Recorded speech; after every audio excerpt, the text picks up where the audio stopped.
하고 아빠 앞에서 막 춤을 추면서 아빠 힘내세요 노래를 불렀대요. 힘이 날 것 같아서요. 이건 뭐냐면 아빠 힘내세요? 누가 있어요? 우리가 있잖아요. 너네 때문에 힘들어. 너네를 돌보느라고 난 죽을 것 같아. 이 회사를 그만 못 둬. 라는 압박이 있었나 봐요. 그리고 얼마 있다가 가신 거예요. 뭘 내가 잘못했는지를 몰랐대요. 그 당시에는. 나는 최선을 다해서 위로를 해줬는데 떠나버리니까. 그때부터 이제 공부를 하셨대요. 그리고 나서 알았던 게 이미 죽을 만큼 인내하고 있는 사람에게 너는 할 수 있어. 더 힘내. 일어나. 라고 얘기하는 거.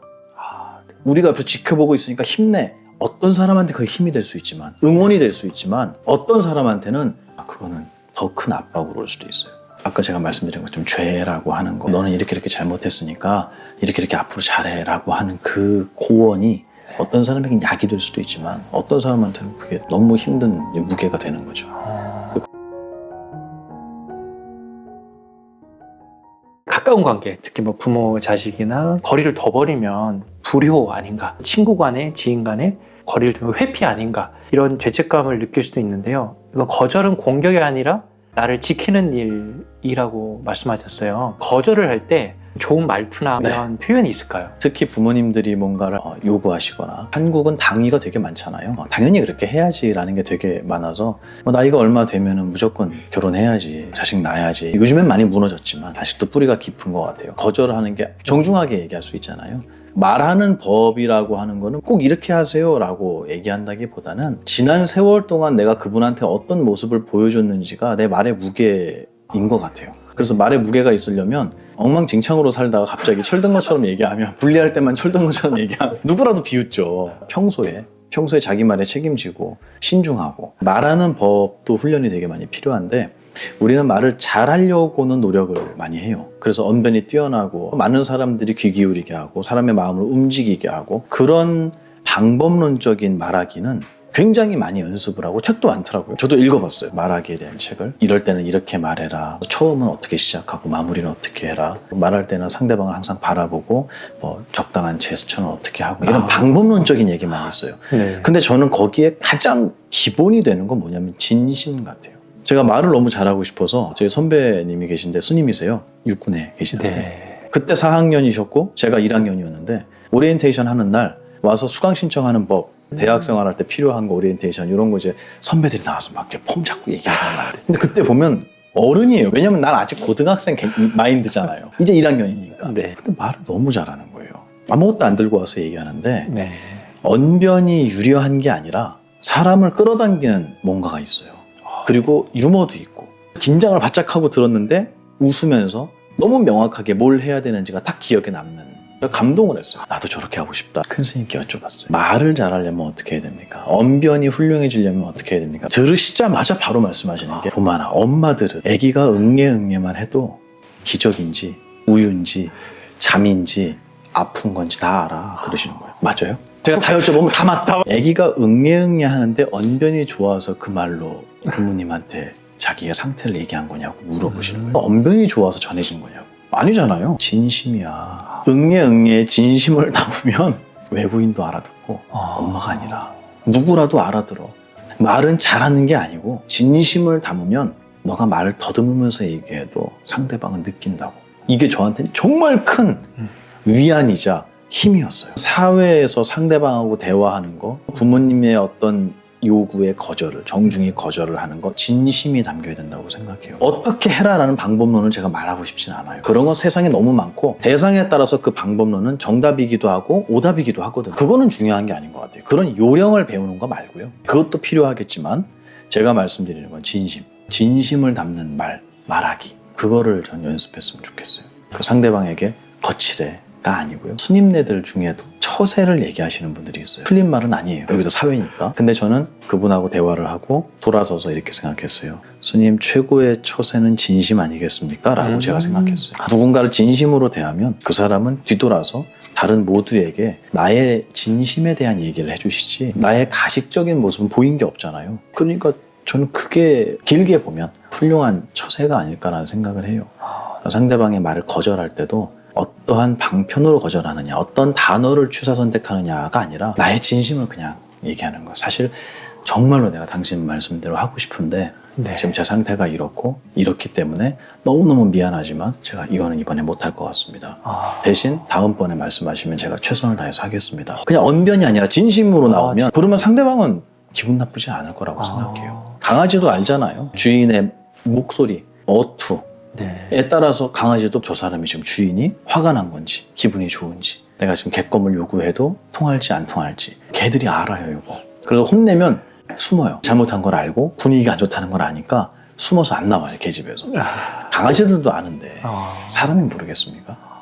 저는 그 진심을 믿어요. 그래서 거절하는 방법이라기보다는 진심을 다해서 상대방이 진심으로 대하면 저도 더 깊어지는 것 같아요. 상담학을 전공하신 교수님인데 네. 그 상담학 전공하신 분이 남편이 회사 다니면서 너무 힘들어하셨대요. 그래서 자꾸 그 사인을 보낸 거예요. 나 정말 매일매일 힘들고 아무 의욕이 안 생기고 잠만 자고 싶고 요 사인을 자꾸 보낸 거예요. 징후들이 있거든요. 근데 이분은 이제 그때 당시에는 상담 전공을 하신 분이 아니었던 거예요. 일반 주부였던 거예요. 거기서 딸인가 아들인가 하고 아빠 앞에서 막 춤을 추면서 아빠 힘내세요 노래를 불렀대요. 힘이 날 것 같으세요? 이건 뭐냐면 아빠 힘내세요? 누가 있어요? 우리가 있잖아요. 너네 때문에 힘들어. 너네를 돌보느라고 난 죽을 것 같아. 이 회사를 그만 못 둬. 라는 압박이 있었나 봐요. 그리고 얼마 있다가 가신 거예요. 뭘 내가 잘못했는지를 몰랐대요. 그 당시에는. 나는 최선을 다해서 위로를 해줬는데 떠나버리니까. 그때부터 이제 공부를 하셨대요. 그리고 나서 알았던 게 이미 죽을 만큼 인내하고 있는 사람에게 너는 할 수 있어. 더 힘내. 일어나. 라고 얘기하는 거. 우리가 옆에서 지켜보고 있으니까 힘내. 어떤 사람한테 그게 힘이 될 수 있지만 응원이 될 수 있지만 어떤 사람한테는 그거는 더 큰 압박으로 올 수도 있어요.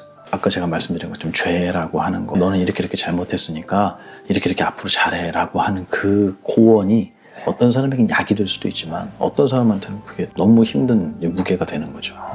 그거는 앞에 변제를 좀 잘 해줬으면 좋겠다. 사양할 때도 거절할 때도 그렇게 했으면 좋겠다는 생각이에요. 서로의 응어리가 남지 않는 그렇죠. 공을 만들어야 돼요. 그 요소마다 다 적용시킬 수 있어요. 모양은 달라져요. 하지만 그 큰 틀은 똑같을 거라고 봐요. 굉장히 공식 하나를 이렇게 저도 얼마 전에 알았어요. 저도 이거를 옛날부터 날 때부터 한 게 아니라 강의 준비하고 경전 찾고 하면서 보다가 알았어요. 야, 이렇구나.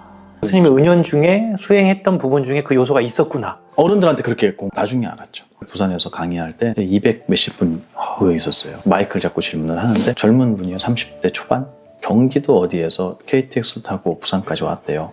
강의 들으려고. 대단하시네요. 뭐가 그렇게 궁금하세요? 남편하고 4년을 사귀고 결혼한 지 1년이 안 돼서 남편이 자살을 한 거예요. 근데 왜 죽었는지 몰라요. 그 결혼한 1년 동안 정말 미친 듯이 싸웠대요. 거기에 오는 뭔가 이유가 있었겠죠. 남은 이 아내는 마음에 무슨 기분이 들겠습니까? 죄책감이죠. 이걸 도대체 내가 어떻게 받아들여야 될지 모르겠다. 이 얘기를 하는데 계속 우는 거예요. 그 사람을 보면서도 제가 대충 얘기를 한다? 전 나쁜 놈이죠, 그러면. 그 사람의 진심의 무게에 따라서 저의 마음도 당연히 그렇게 되는 것 같아요. 저는 배우자를 잃어본 적이 없잖아요. 그러니까 그분의 마음 몰라요, 저는. 솔직히 얘기해서. 네. 제가 다 아는 게 아니잖아요. 그 아픈 마음을 표현했을 때 그렇겠구나. 그분의 마음은 전 이해할 수 없어요. 그 부분에 있어서 전 제일 속상해요. 그분의 진심을 공유할 수 없다라는 게 속상해요. 그렇다고 제가 결혼해서 그 똑같은 상황을 만들 수는 없잖아요. 그건 말이 안 되잖아요. 하지만 그분의 아픔이 어느 깊이인지 어느 무게인지는 제가 잘 모르겠지만 그 아픔이 정말 저 사람에게는 삶을 무너뜨릴 만큼 힘들구나라는 정도는 충분히 와닿잖아요. 그럴 땐 제가 대답을 굉장히 신중하게 해요. 당신 남편하고 전생에 악연이라서 그래요 라는 얘기를 먼저 꺼내지는 않아요. 얼마나 힘들겠냐. 당신 잘못 아니니까 자기한테 벌 주지 말라. 그 얘기 먼저 해드려요. 제가 얼마 전에 강의했을 때 언급했던 건데 부처님 제자 중에 가장 설법을 잘했던 부르나 존자. 이 부르나 존자가 말씀을 그렇게 잘했대요. 그래서 그 당시에 외도라고 하면 다른 공부를 하시는 분들이죠. 네. 그런 분들이 찾아온다는 거는 싸우자고 찾아온 거잖아요.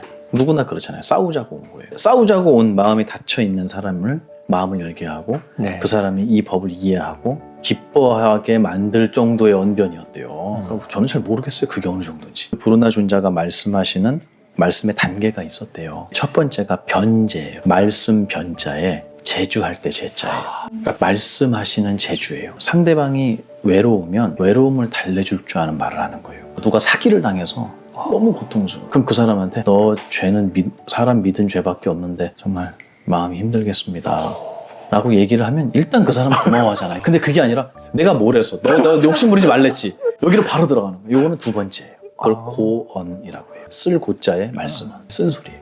사실 이게 포인트예요. 우리가 얘기하고자 하는 것은 이게 포인트인데 우리는 앞에 변제를 생략하는 거예요. 아, 네. 특히 가까운 사람일수록 이건 정말 우리 재고해 봐야 될 문제예요.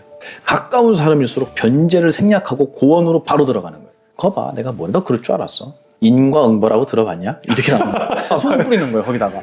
다음에는 그러지 말아라라는 교훈의 의미일 수도 있지만 그 사람은 너무 아프잖아요. 그 고민을 얘기하신 그분에게도 악연이에요. 고언을 바로 하면 이건 너무 한 번 더 짓밟는 꼴이고. 아이고.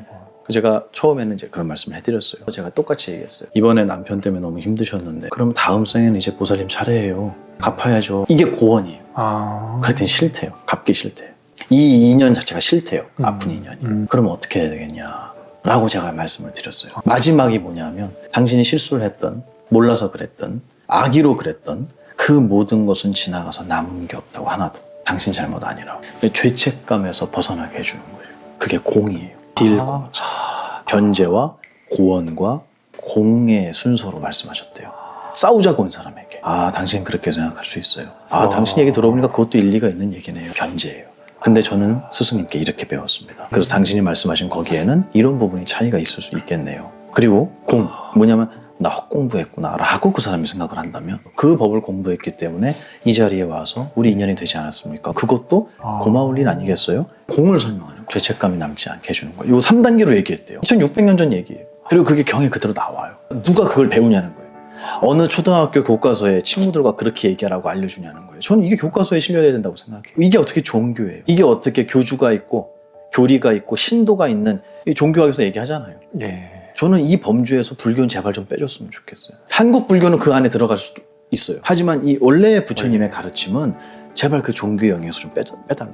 현재의 불교는 종교 영역에 들어갈 수 있지만 원래의 불교는 종교는 아니었던 것 같다 라고 저는 그래서 이렇게 맨날 떠들고 다녀요. 그 얘기를 전해주고 싶어서. 그러니까 지금 말씀하신 것처럼 항상 상대방의 입장을 먼저 배려하고 그 사람의 아픈 부분, 네. 힘든 부분 그런 거를 먼저 보듬어 줄 줄 아는 여유가 있는 사람은 그 사람의 말에 진심과 무게와 여러 가지 방편이 저는 다 조합이 될 수 있다고 생각해요. 근데 그게 아니라 그냥 바로 2단계로 고언으로 들어가는 분들은 나는 조언을 했는데 사람들은 다치는 거예요. 이건 아니잖아요. 요즘 가만히 보면 변제만을 해주기를 바라는 분들이 있어요. 스님들한테 요구하는 분이 있어요. 저는 그거는 반쪽 같아요. 그렇게 잘 안 해요. 지금 당신의 상처에 반창고를 붙이는 게 뭔 의미가 있겠냐고. 다시는 상처가 나지 않도록 하는 얘기까지 해줘야지 그게 맞잖아요. 그러니까 의사가 병을 치료하는데 치료 다 됐어요. 가세요. 재발하지 않는 방법을 안 가르쳐주면 이 의사는 진정한 의사는 아닌 것 같아요. 근데 왜 이렇게 됐는지를 원인을 설명하는 거. 이게 불교의 인과법이잖아요. 당신이 왜 아파졌는지 원인을 설명하는 건 때로는 쓰라릴 수 있지만 이 사람이 다시는 그 잘못을, 이 고통을 반복하지 않기 위해서 저는 반드시 진행돼야 되는 얘기 같아요. 왜 그렇게 됐는지. 근데 그건 아파요, 들어보면. 근데 그 얘기까지 해줘야 두 번째 병이 안 들지 않을까. 그냥 따뜻한 위로를 많이들 원해요. 외로우니까, 힘드니까. 네. 출가자들은, 수행자들은 거기에서 멈춘다는 것은 부처님의 이 불교의 정말 귀한 약을 미처 못 드린 거 아닌가라는 좀 아쉬움도 있습니다. 스님이 약을 지금 주신 것 같아요. 죄책감을 느끼는 사람이 결국 공의 그런 마음으로 나아가는 이 스님께서 방금 3단계 설명해 주시니까 결국은 이런 단계로 이렇게 해소가 되는구나. 많은 절에서는 참회 기도를 해야지 네. 죄가 없어진다고 얘기해요. 자기의 부족함을 스스로 찾아낼 수 있는 시간이 돼요. 충분히 돼요. 네. 근데 문제는 잘못했습니다 한다고 그게 없어지면 얼마나 좋겠어요. 인과법에서는 절대로 없어지지 않아요. 그러니까 매해 하라 그러는 거예요. 안 없어지니까. 그래서 절에서 이제 등달하라. 작년에 참회기도 했는데요. 아니야 모자라. 아직 업장에 두터우는 거 더 해. 없어지지 않는다는 얘기예요. 병에 나와요. 대신해 줄 수도 없고 남이. 기도한다고 없어지지도 않고. 이거는 씨앗을 뿌렸으면 거기에 대한 열매를 고스란히 받아야 되는 거예요. 그래서 힘든 일이 왔을 때 저는 그렇게 생각해요. 숙제 하나 했다. 저 그렇게 생각해요. 왜 나한테 이런 일이 오지? 올만 아닐 것 같겠지. 내가 기억 못할 뿐이 씨앗을 심었으니까 왔겠죠. 인과법을 믿어요. 그러니까 왜 너 때문에 그래 라는 거에서는 쉽게 벗어나시더라고요. 이 생각을 하니까. 그 일을 겪었을 때는 숙제 하나 하구나 라는 생각이 들면은 훨씬 가벼워지고 그렇습니다.